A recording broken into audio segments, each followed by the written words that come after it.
We are in the process of starting this new church. And in the process of starting this new church, I have befriended a number of people in my community. One guy is a friend of mine now. He's a former Catholic. He's an intelligent guy. He's like a rocket scientist, literally. I'm not kidding. And he's just a savvy guy. But, somewhere along the way, he just kind of walked away from his faith. He got disillusioned with church and the way it was being done. And he just kind of like got tired of watching all the politics and see him raise money to put up buildings and put up new organs and all this stuff. He said, something's wrong with this. And it's been interesting to watch my friend on this journey back to faith and back to church. He's a part of our church now. And if you ask him, he'll tell you that he belongs to Jericho Road Church.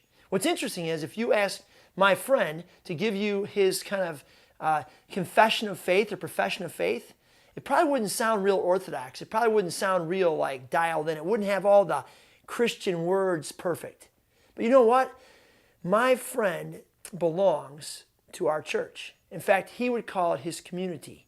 And he is a part of that community, and he wants to contribute to that community, and he wants to be able to give his gifts and lend himself to that community.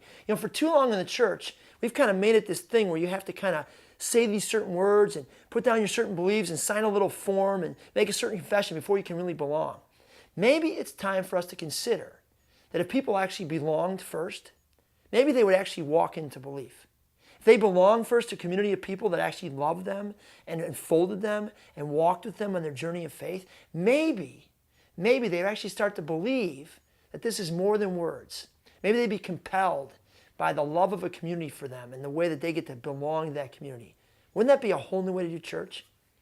Who do you know that needs to belong to your church before they believe anything that you believe?